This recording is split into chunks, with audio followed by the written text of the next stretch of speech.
Existe um tipo de terror que não precisa de sangue, nem de sombras, nem de monstros escondidos debaixo da cama. Existe um terror que mora dentro do próprio crânio, silencioso, educado, sorridente, e esse é o terror que Clique, de 2006, esconde debaixo de cada piada, debaixo de cada careta do Adam Sandler, debaixo de cada risada fácil que a gente deu, sem perceber o que realmente estava assistindo. Porque eu preciso te confessar uma coisa, agora, nos primeiros segundos desse vídeo. Clique não é uma comédia. Clique é a crônica documental do apagamento de uma mente humana. É a filmagem, quase clínica, de um homem sendo devorado por dentro, enquanto o mundo ao redor dele continua rindo. Não existe controle remoto mágico, não existe viagem no tempo. O que existe é um paciente terminal, e nós, o público, fomos convidados, sem saber, para dentro da cabeça dele, para assistir em primeira pessoa ao colapso final da sua consciência. E eu prometo, até o final desse roteiro, você nunca mais vai conseguir assistir esse filme do mesmo jeito. Vamos com calma, porque essa dor merece ser contada devagar. Eu quero que você esqueça por um instante tudo o que te venderam sobre esse filme. Esqueça o cartaz colorido, esqueça a trilha sonora animada, esqueça a promessa de comédia para toda a família. Porque por trás dessa embalagem alegre, o que existe é um dos retratos mais precisos, mais cruéis e mais honestos que Hollywood já produziu sobre o que significa perder a própria mente, enquanto o corpo ainda insiste em continuar de pé. E a genialidade perversa desse roteiro é que ele nos faz rir, durante quase 2 horas, da agonia de um homem que está sendo apagado, camada por camada, sem que ele mesmo perceba o tamanho da tragédia que está vivendo. Nós rimos porque não fomos preparados para ver, mas hoje juntos nós vamos ver. Michael Newman é um arquiteto, um homem cansado, sobrecarregado, um pai que promete brincar com os filhos amanhã, sempre amanhã, porque hoje ele precisa terminar mais um projeto, mais uma reunião, mais uma migalha de ambição que ele acha que vai, um dia, virar segurança para a família dele.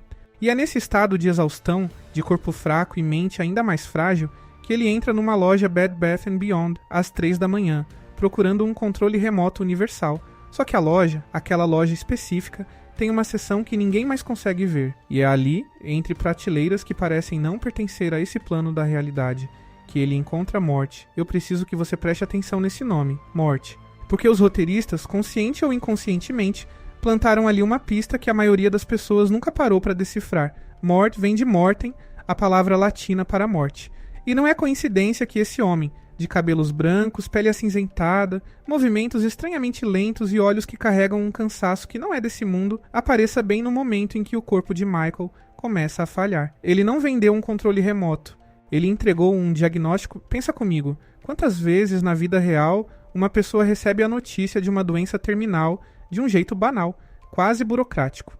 Um médico entrega um exame num consultório frio com uma luz branca zumbindo, e a vida da pessoa se parte em duas, ali, naquele instante, sem trombetas e sem tempestade, só o silêncio de um diagnóstico sendo lido em voz alta. A loja de Morte é esse consultório, o controle remoto é o laudo médico, e a partir daquele aperto de mão, a Morte se torna companheira constante de Michael. Ela vai estar ali, o tempo inteiro, sorrindo, explicando as regras, enquanto o corpo dele desmorona. E aqui está o ponto mais perturbador de toda essa análise. Mort nunca cobra dinheiro nenhum pelo controle. Ele diz que é de graça, porque a Morte nunca cobra antecipadamente. Ela só vem no fim cobrar tudo de uma vez. Quando Michael chega em casa e descobre que o controle funciona de verdade, quando ele consegue congelar o tempo para brigar com o cachorro, avançar uma discussão chata com a esposa, voltar no tempo para ouvir uma piada de novo, a gente, plateia inocente, acha que está vendo um dispositivo mágico sendo testado, com humor, com leveza, mas o que a gente está vendo, na verdade, é o início dos sintomas, os primeiros lapsos. Os primeiros instantes em que a mente de Michael, sob o peso de uma doença que ainda não tem nome dentro da narrativa, começa a perder o controle sobre a própria percepção do tempo. Eu sei que isso dói escutar, mas continua comigo, porque a dor, quando compreendida, deixa de ser só sofrimento. Ela vira compaixão.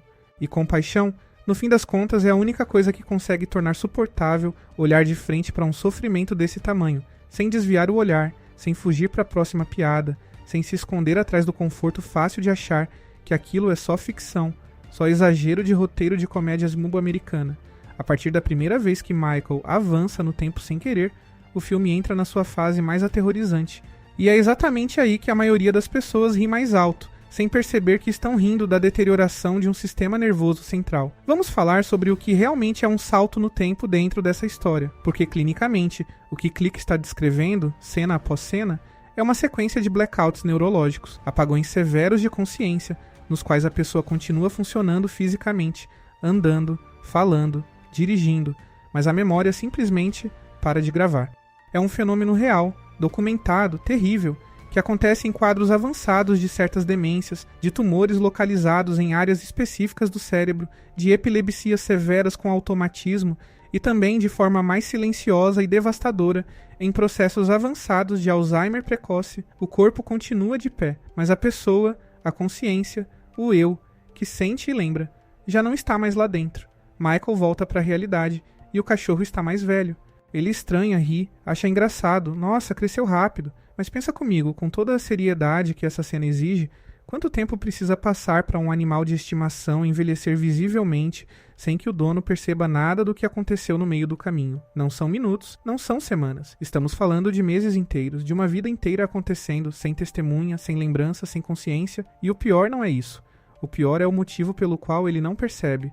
Porque o cérebro dele já não está mais registrando essas lacunas como perdas, ele está reescrevendo a própria realidade para parecer contínua. Isso, no campo da neurologia, tem nome, confabulação. O cérebro doente preenche buracos de memória com explicações falsas, só para manter a ilusão de continuidade psíquica. Michael acha que só avançou o tempo, mas, na verdade, ele está confabulando, desesperadamente, para não enlouquecer diante do tamanho do vazio que a doença abriu dentro dele. Eu preciso te contar sobre o cachorro dele, porque essa é uma das cenas mais desumanamente tristes de toda a filmografia da Sony Pictures, e ninguém nunca chorou por ela do jeito que deveria ter chorado. O cachorro da família, Sundance, morre. E Michael descobre isso de forma passageira, quase acidental, num avanço que ele nem sabia que tinha dado. Ele não viu o cachorro adoecer, não viu o cachorro sofrer, não teve a chance de se despedir. Porque a doença dele, a doença que morte representa, roubou justamente esses instantes, os pequenos, os que a gente acha banais até perceber que eram os únicos que realmente importavam. É assim que funciona um blackout neurológico de longa duração. Ele não rouba o grande evento. Ele rouba o processo, rouba o enquanto isso, rouba a chance de sofrer devagar, de se despedir aos poucos, de processar, e no lugar disso, entrega só o resultado final, seco, sem contexto, sem consolo. E se você acha que isso já é doloroso o suficiente, espera até a gente chegar no pai dele. O pai de Michael, Ted, aparece em cenas cada vez mais espaçadas, cada vez mais tensas, um homem tentando se reconectar com o filho antes que seja tarde demais. E o filme trata isso como comédia dramática, como aquele clichê batido de pai ausente aprende a valorizar a família. Só que se você olhar com os olhos que eu tô te oferecendo agora, vai perceber que o verdadeiro relógio correndo ali não é o do filho, é o do próprio Ted. Porque quando Michael desperta de outro apagão e descobre que o pai morreu, sem aviso, sem despedida, sem consciência simultânea daquele luto, ele não está reagindo à perda de um personagem secundário de comédia familiar. Ele está reagindo à confirmação mais brutal de que sua doença já consumiu tempo suficiente para roubar dele o próprio direito ao luto. Porque isso é o que uma doença neurodegenerativa terminal faz, quando avança rápido demais. Ela não só mata as pessoas ao redor do paciente, ela mata, antes disso, a capacidade do paciente de estar presente para essas mortes. Michael não chora a morte do pai no momento certo. Ele chora tarde demais. Um luto atrasado, fragmentado, incompleto, porque sua própria mente já não conseguia mais acompanhar o ritmo da vida real. E é exatamente por isso que eu disse, lá no início, que Click é um dos filmes mais assustadores já escondidos dentro de uma capa de comédia familiar.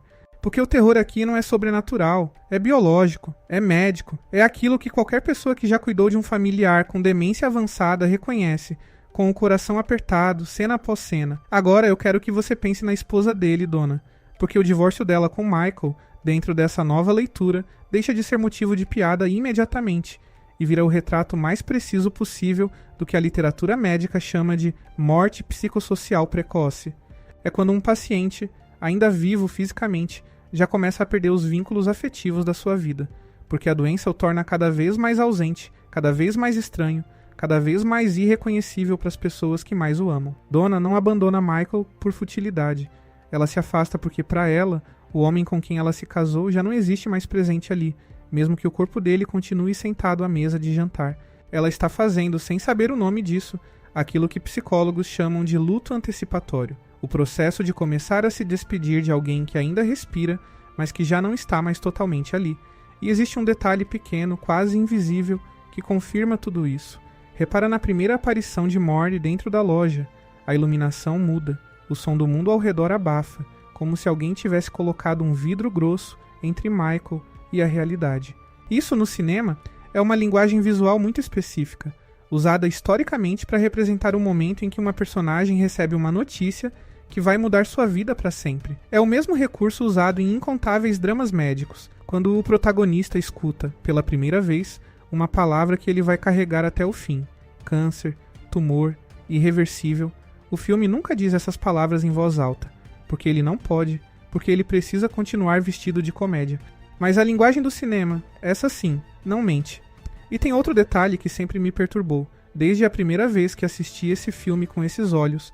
O controle remoto de Morty só funciona para Michael. Mais ninguém consegue vê-lo, mais ninguém consegue usá-lo, mais ninguém, além dele, sabe que aquele objeto sequer existe. E isso, clinicamente, tem um nome muito específico dentro da neurologia. Chama-se sintoma unilateral de percepção alterada. É exatamente assim que alucinações associadas a tumores cerebrais ou a quadros demenciais em estágio inicial se manifestam, o paciente vê, sente, interage com algo que só existe dentro da própria mente dele, enquanto o mundo ao redor continua vivendo numa realidade completamente diferente, sem noção nenhuma do que está acontecendo por dentro daquela cabeça. O controle remoto nunca foi um objeto físico, o controle remoto sempre foi a própria doença, se manifestando na consciência de Michael como algo tangível, algo que ele podia cegar, apertar, controlar, porque é assim que a mente humana, desesperada, tenta lidar com aquilo que não consegue processar. Ela transforma o abstrato em concreto. Ela transforma o terror em objeto, porque um objeto, pelo menos, parece controlável. Uma doença terminal, não. E o mais cruel de tudo isso é que Michael, o próprio paciente, também não percebe o tamanho da distância que se abriu. Porque para quem sofre apagões cognitivos progressivos, o tempo não dói de forma linear. Ele dói em flashes, em socos secos e espaçados. Um dia ele está brincando com o filho pequeno. No apagão seguinte, o filho já é um adolescente que mal reconhece o pai. E cada vez que isso acontece, alguma coisa dentro de Michael morre um pouco mais, porque ele está sendo forçado a testemunhar, em fragmentos, a vida inteira que a doença arrancou dele sem pedir licença. E existe uma cena, quase escondida no meio do filme, que eu considero a mais devastadora de toda a narrativa e que quase ninguém nunca comentou com a seriedade que ela merece. É a cena em que Michael descobre que perdeu o jogo de basquete mais importante da vida do próprio filho. Ele avança no tempo achando que está pulando só uma tarde chata de trabalho. E quando volta, o filho já é adolescente, já jogou, já venceu, já viveu aquele momento inteiro sem o pai ali para ver. E o menino, com uma tristeza que nenhuma criança deveria carregar, diz que nem sentiu falta, porque já tinha se acostumado a fazer as coisas sozinho. Pensa no tamanho disso. Pensa no que significa, clinicamente, um paciente perder não um evento, mas anos inteiros da relação mais importante da vida dele. Isso tem nome, dentro da psicologia do luto. Chama-se perda ambígua. É o tipo de perda mais difícil de processar que existe, porque a pessoa amada continua fisicamente presente, mas psicologicamente, emocionalmente, está cada vez mais ausente. E o mais cruel é que quem sofre com isso não é só o paciente, é a família inteira, que precisa aprender a amar alguém que está ali, mas que ao mesmo tempo já não está mais totalmente ali. O filho de Michael cresce aprendendo a não esperar o pai, aprende a comemorar sozinho, aprende a guardar as próprias vitórias sem procurar aquele olhar de orgulho que toda criança merece receber. E isso não é uma escolha egoísta de um pai workaholic, como o filme quer te vender na superfície. Isso é o retrato mais fiel possível do que acontece dentro de milhares de famílias reais, quando uma doença neurológica rouba, aos poucos, a presença de alguém que o corpo ainda insiste em manter vivo. E é uma dor que se repete silenciosamente em consultórios, em corredores de hospital, em salas de estar onde uma cadeira continua ocupada. Mas o olhar que antes preenchia aquele espaço já não está mais totalmente presente. Se você já perdeu tempo de convivência com alguém que amava, por trabalho, por cansaço, por qualquer motivo que pareceu urgente na hora e insignificante depois, acho que agora você entende, no fundo do estômago, por que essa análise dói tanto. Eu preciso voltar para a dona, por um instante, porque existe uma cena entre eles dois que, revista com esses olhos, se torna quase insuportável de assistir.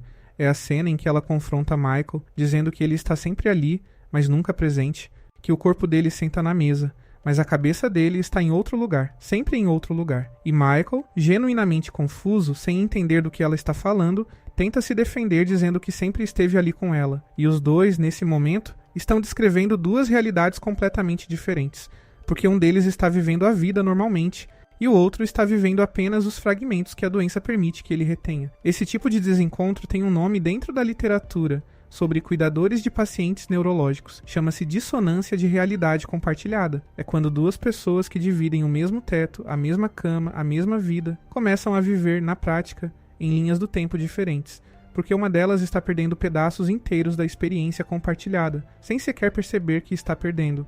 Donna não está brigando com um marido negligente. Donna está gritando, desesperada, para alguém que já não consegue mais escutá-la por completo, porque parte da mente dele já não está mais ali para registrar o que ela diz. E o divórcio, quando finalmente acontece, longe de ser um final feliz de superação, como o filme quer sugerir, é na verdade a documentação de uma família inteira aprendendo a sobreviver ao redor de uma ausência que ainda respira. Donna reconstrói a vida dela não porque parou de amar Michael, mas porque entendeu, antes mesmo dele, que o homem que ela amava já estava, de alguma forma, se despedindo, aos poucos, silenciosamente, sem nunca ter escolhido isso. Chegamos agora no ponto mais avançado da doença de Michael, o momento em que o filme, sob o disfarce de comédia pastelão, começa a filmar, sem pudor nenhum, os sintomas físicos claros de uma deterioração neurológica severa. O corpo dele engorda de forma abrupta, sem explicação médica dentro da trama. Os cabelos ficam brancos rápido demais. Ele caminha de um jeito mais pesado, mais lento, como se cada passo custasse um esforço sobre-humano. Tudo isso, junto, é a representação visual mais honesta que um blockbuster de comédia já ousou colocar na tela do declínio físico causado por uma doença degenerativa terminal em estágio avançado.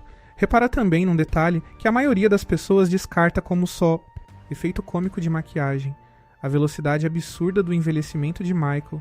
Em poucos meses de tempo narrativo, ele passa de um homem de meia-idade saudável para um senhor curvado com dificuldade motora visível, com tremores nas mãos, com a voz mais fraca, mais arrastada. Isso não é envelhecimento natural. Isso é a representação cinematográfica clássica de uma progressão neurodegenerativa acelerada, do tipo que médicos descrevem em certos tumores agressivos de crescimento rápido ou em quadros raros de demência de início precoce que podem consumir décadas de funcionalidade cerebral em questão de meses. E tem um detalhe fisiológico que sempre me arrepia. Sempre que eu revejo essa parte do filme, Michael começa a perder o controle sobre o próprio controle. O dispositivo começa a avançar sozinho, sem que ele aperte nada. E isso, meus amigos, é exatamente a descrição clínica de uma crise convulsiva com automatismo ou de um episódio de ausência epiléptica avançada. O cérebro, doente, começa a tomar decisões que o próprio paciente não consegue mais controlar. Ele tenta segurar o botão de pausa da própria vida, e não consegue, porque a doença nesse estágio já não pede mais licença, e Morty continua ali, sempre ali, explicando cada nova regra, cada nova limitação, com uma calma que só a morte consegue ter, porque ela já viu isso acontecer com todo mundo, incontáveis vezes, ela sabe exatamente como o roteiro termina. Vale a pena parar num último ponto, antes da nossa pausa, a cena da promoção de Michael, o momento em que ele finalmente vira sócio do escritório de arquitetura, o grande objetivo profissional da vida dele, aquilo que ele sacrificou tempo de família inteiro para conquistar. E quando ele avança no tempo para pular o processo chato de negociação, ele descobre ao voltar que já é sócio há anos, que já assinou os papéis, que já viveu o momento mais importante da carreira dele, sem lembrar de nada, sem sentir nada, porque a doença roubou justamente a experiência da conquista, deixando só o resultado vazio, uma palavra num crachá, um título sem memória afetiva nenhuma associada a ele, e isso clinicamente tem uma explicação profundamente triste. Existe uma diferença enorme dentro da neurociência da memória, entre memória semântica, que é o simples registro factual de que algo aconteceu, e memória episódica, que é a lembrança vivida, sentida, cheia de emoção, de detalhes sensoriais, de significado pessoal. Pacientes com certos tipos de dano cerebral progressivo preservam por mais tempo a memória semântica e perdem primeiro a episódica. Eles sabem que coisas aconteceram, mas não conseguem mais senti-las como se tivessem realmente vivido aquilo. E existe poucas coisas mais desumanas do que isso. Saber que você conquistou tudo o que sempre quis e não conseguir sentir absolutamente nada sobre essa conquista, porque a parte de você capaz de sentir já foi embora antes. Michael se torna, tragicamente, um espectador da própria vida. Ele assiste de fora aos grandes marcos que deveriam definir sua existência, sem nunca mais conseguir habitar, de corpo e alma, o presente desses momentos. E talvez seja exatamente isso que o filme, morto de medo de assustar demais sua audiência familiar, tenha tentado disfarçar atrás de tanta comédia física, tanto pastelão, tantas piadas sobre peido de cachorro e crise de meia-idade, porque a verdade, nua, seria simplesmente insuportável demais para ser vendida como diversão de sábado à noite. E é aqui, exatamente aqui, que eu preciso fazer uma pausa nessa análise. Antes da gente entrar na parte mais dolorosa dessa jornada, eu preciso agradecer, de um jeito que vem direto do peito, aos membros desse canal. Porque explorar esses cantos sombrios da psique humana, dissecar o luto escondido dentro de comédias familiares, não é um trabalho fácil, nem para mim, nem para quem assiste com o coração aberto. E vocês, que decidiram apoiar esse projeto de dentro para fora, são a razão pela qual essa luz continua acesa, mesmo quando a gente escolhe caminhar por becos tão escuros da mente humana. Obrigado, de verdade, por ficarem. Por sustentarem esse espaço onde a gente pode falar sobre morte, sobre doença, sobre esquecimento, sem medo. E já que estamos falando sobre não esquecer, se você sente que o tempo também escorre pelos seus dedos sem que você perceba, não deixe essa reflexão se apagar da sua memória. Ancorar a sua presença aqui deixando o seu like, inscreva-se no Dominadamente para continuarmos desvendando juntos a psicologia do cinema. E me conta nos comentários qual memória da sua vida você jamais deixaria ser apagada. Agora, respira fundo, porque a gente vai entrar na parte final. O clímax de Clique acontece embaixo de chuva, no meio da rua, quando Michael, já um homem idoso, moribundo, corre atrás do filho adulto para impedir que ele repita os mesmos erros que ele cometeu. Na superfície, é uma cena de redenção, de lição de vida, de não deixe o trabalho roubar sua família, mas se você olhar com o filtro médico que a gente construiu juntos até aqui, essa cena se transforma em outra coisa completamente diferente. Essa cena é um delírio terminal. Delírio terminal é um fenômeno real, documentado por médicos paliativistas que acontece nas últimas horas ou dias de vida de pacientes com doenças neurológicas avançadas. O cérebro, já extremamente comprometido, produz um último clarão de lucidez intensa, quase alucinatória, onde memórias, culpas, arrependimentos e desejos não realizados se misturam numa cena só, vívida, urgente, quase teatral. É o cérebro tentando, com as últimas centelhas de energia que ainda possui, resolver aquilo que a vida inteira não deixou ele resolver. Michael, sangrando, febril, provavelmente já internado em estado terminal dentro da realidade real da história, projeta essa cena da chuva como uma última tentativa desesperada de reparar o que a doença o impediu de reparar em tempo real. Ele não está correndo atrás do filho fisicamente, ele está correndo atrás do tempo que a doença roubou dele. E é por isso que a cena é tão fisicamente exaustiva, tão dolorosamente lenta, tão carregada de urgência. Porque no fundo, ele sabe, em algum nível mais profundo da consciência, que aquela é a última chance de dizer o que nunca conseguiu dizer. E quando ele finalmente alcança o filho e fala aquelas palavras sobre família, sobre prioridades, sobre não repetir os mesmos erros, ele não está ensinando uma lição para o futuro. Ele está fazendo as pazes com o próprio passado, um passado que ele mal se lembra de ter vivido, por causa dos apagões, por causa da doença, por causa de morte, que nunca saiu do seu lado. Médicos paliativistas descrevem esse fenômeno, o delírio terminal, com um termo ainda mais bonito e ainda mais doloroso. Eles chamam de lucidez paradoxal.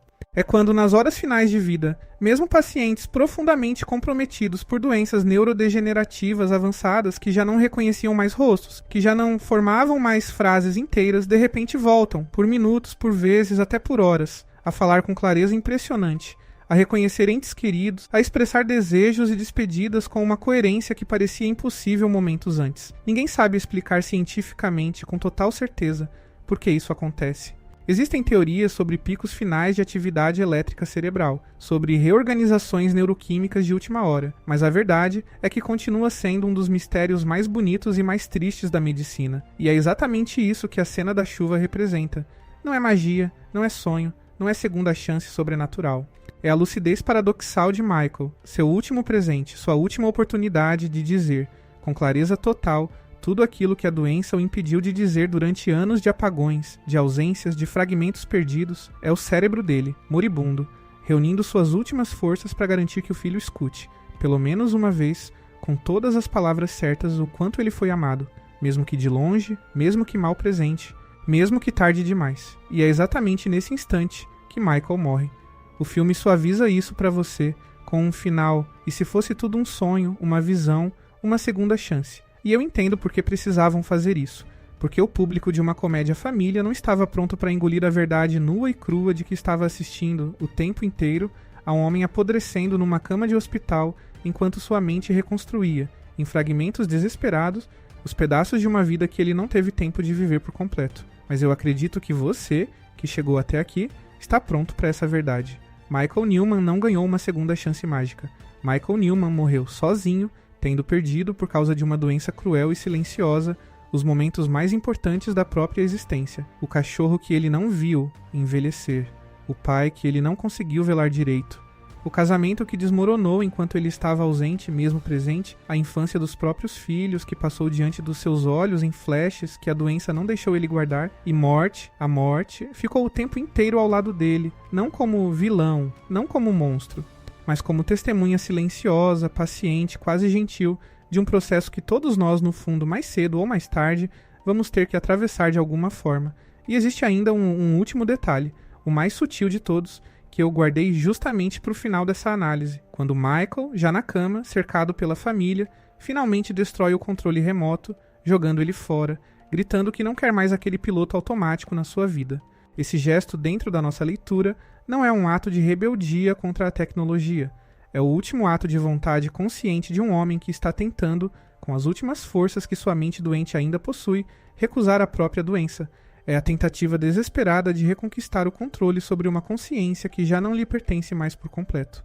E é justamente por isso que essa cena, mesmo maquiada de comédia, sempre arrancou lágrimas de tanta gente, sem que ninguém entendesse exatamente por quê. Talvez o verdadeiro horror de Click nunca tenha sido o controle remoto. Talvez o verdadeiro horror seja perceber que muitos de nós já estamos agora mesmo vivendo versões mais lentas, mais silenciosas dessa mesma história. Avançando dias inteiros no piloto automático, adiando conversas importantes, prometendo, amanhã eu resolvo isso, enquanto o relógio biológico segue correndo, sem pedir permissão, sem esperar por ninguém. E talvez seja por isso que esse filme, mesmo enterrado sob camadas de comédia pastelão, continue ecoando na memória coletiva de tanta gente, mais de 2 décadas depois do seu lançamento.